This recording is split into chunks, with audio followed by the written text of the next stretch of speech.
So, although E3 is buried in the ground, probably never to return, much to my dismay, because I actually liked E3 and how the presentations were all set up, the coming together of the video game industry, E3 still does kind of live on, at least in theory, with Gamescom. Gamescom 2025 is taking place this week, and I think this is a very exciting week for the Nintendo Switch 2 and the Xbox. Now, I know what you're saying to yourself, RGT, aren't you a PlayStation fanboy? I've been called that before. I've been called fanboys of all of the systems, which is very bizarre to me. Why aren't you talking about PlayStation in this event? And it's simply because PlayStation will not be presenting at Gamescom. They do not have a booth there. They are skipping out this year, and I think when you look at their software lineup, it does kind of make sense. But that doesn't even necessarily mean that there's not going to be any PlayStation stuff at this event. I mean, realistically speaking, a lot of that Xbox stuff is probably coming to PlayStation. And then, of course, you have the fact that there is an opening night live presentation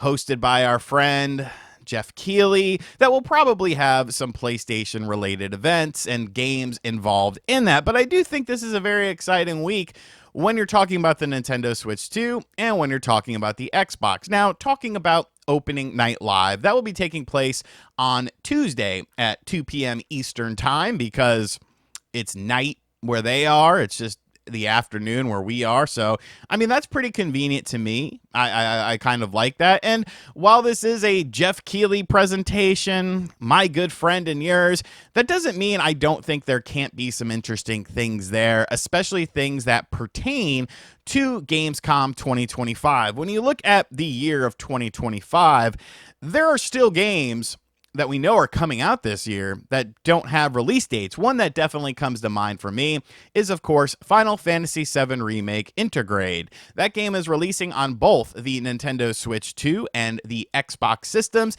and it still doesn't have a release date. I think Jeffrey could have gotten his greasy mitts on a release date for that game to showcase during opening night live, which I think would be a cool announcement. I'm sure there's going to be lots of stuff there that most people don't care about, but I did hear from a little birdie through a grapevine that there's actually going to be a surprise announcement taking place on potentially the pre-show of Gamescom opening night live that will make me very excited. So this person kind of knows what I like and what I don't like. And so I'm tuning into this. I will tune in. I might not do like a full dedicated video on it unless there's something super interesting, but I will be at least watching it in the background to see what does happen. But as far as Gamescom, the event is concerned, that's where Xbox and Nintendo really shine. When it comes to the Xbox side of things, on Wednesday morning, Xbox will be doing a deep dive look into the ROG Xbox Ally, Flight Simulator 2024, Dying Light the Beast, Keeper, World of Warcraft Midnight, Black Ops 7, and Grounded 2, with supporting titles being Hotel Barcelona, Invincible Versus, Chronos The New Dawn, Final Fantasy VII Remake Intergrade, Outbound, Power Wash Simulator 2, Star Sand Island, and Indiana Jones and the Great Circle, The Order of Giants. Now, I am interested to see kind of what they're doing with the ROG Xbox. Like, I'm not buying this thing. If I get sent one, that's cool. You know, I'll check it out. But I'm not buying this thing. I want to see if they're going to talk about the price point of this, because I think that's the thing that everyone is waiting for. And when they say like $1,000 for the top tier one, don't act surprised, because I was talking about that for a while now and tried to warn you. Black Ops 7, I mean, I'll keep an eye on it. It's a Game Pass game. I do enjoy playing the Call of Duties online, although I did uninstall Black Ops 6 recently because it was just a bit too much for me. But then we also see Final Fantasy VII Remake Intergrade again, and it's like, well, are we really going to talk about this again, potentially, if it's not an opening night live and still not have a release date? Like, I feel there will be a release date happening. And then on Thursday, August 21st, once again at 9 a.m. Eastern Time, the lineup for Xbox consists of Ninja Gaiden 4, At Fate's End, Onimusha, Way of the Sand, Age of Empires 4, Roman numerals, baby, Overwatch 2, High on Life 2, The Outer Worlds 2, with the supporting games being Jurassic World Evolution 3, Frag Punk, Mistfall Hunter, Mortal Kombat Legacy Collection, Final Fantasy Tactics, The Ivalice Chronicles, My Hero Academia, All's Justice, Silent Hill F, Lego Voyagers, and Metal Gear Solid, God, I can't speak, Delta Snake Eater. So once again, a nice lineup of Xbox stuff that's going to be showcased, and games that are multi-platform for a lot of them. So if you are a PlayStation owner, you'll probably want to tune into this. I mean, I am interested to see some of these games. You know, the Legacy Collection of Mortal Kombat, I think, is going to be super cool. Ninja Gaiden 4 already looks awesome. Outer Worlds 2, I'd like to see a little more of that. So really good stuff coming from Xbox. There's a lot of games. There's some hardware. Evidently, Asus, or Asus, as it's pronounced, is going to have like a new controller for the Xbox there or something. I think we're going to learn more about that partnership. And I think we might actually learn about a little bleed into with the Nintendo Switch 2 as well, because Xbox has yet to announce any games coming to the Nintendo Switch 2, which is much to the chagrin of a lot of people, because I mean, obviously they're wanting to put games on the system. What's taking so long for these announcements? Could there be some announcements at opening night live or during Xbox's presentations pertaining to the Nintendo Switch 2 finally?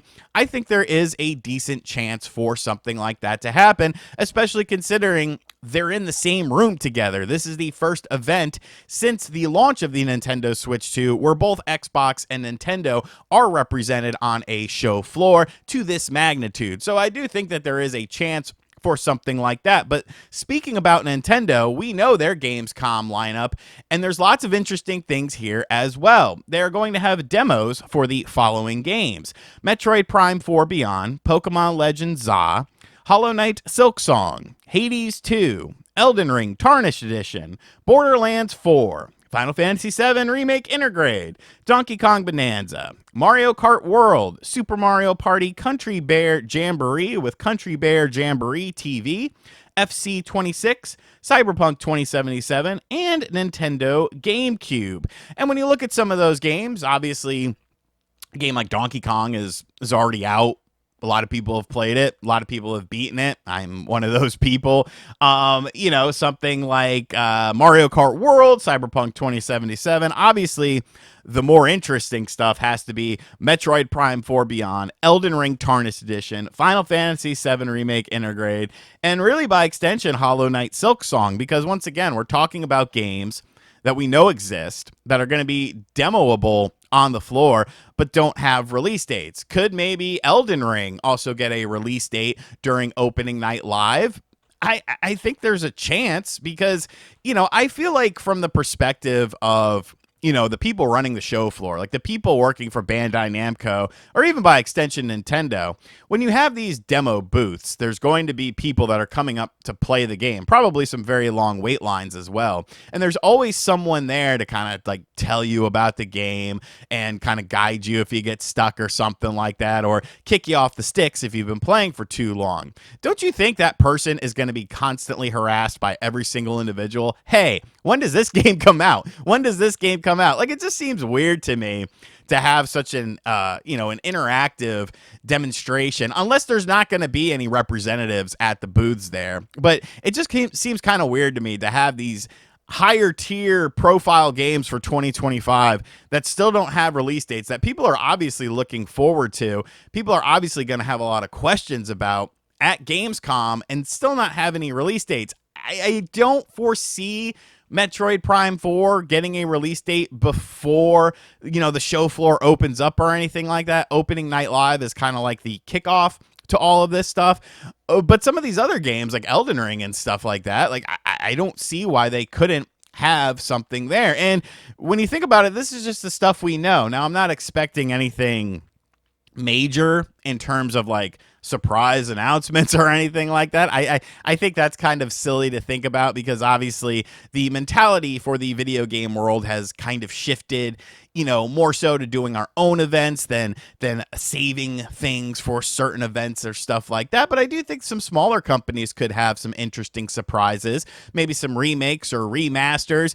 I am not expecting anything crazy out of Nintendo in terms of an announcement or anything like that. I think we've all kind of come to the conclusion that until a Nintendo Direct happens, like, this is pretty much our lineup. This might be the lineup for 2025, so, it is what it is. But I still think there's enough exciting stuff to be taking place this week, especially on the Nintendo Switch 2 and the Xbox side of things. And of course, some of this stuff will trickle into PlayStation 5 as well. Then I don't know, man. I'm looking forward to this week. I think it's going to be a fun week of, reveals and surprises potentially, and information on games that we already know exist. And hopefully we start to get some release dates. And more importantly, we'll get some hands-on footage of some of these ports to see how they run, because after what Bandai Namco is doing with that Dragon Ball game on the Switch 2, I have no hope for Elden Ring Tarnished Edition. Bandai Namco they don't care, dude. They're just half-assing everything on Switch and Switch 2. It's like, yeah, go, screw off. We don't really care about this system. But let me know in the comments section down below, what is some stuff you're potentially looking forward to at Gamescom 2025? Will you be watching Opening Night Live with Jeffrey Keighley? And as always, guys, thank you for checking out this video. If you are new to the channel, be sure to hit that subscribe button. Be sure to like, comment, and share. Hit the bell as well. And as always, I'll catch you guys on the next video. Later.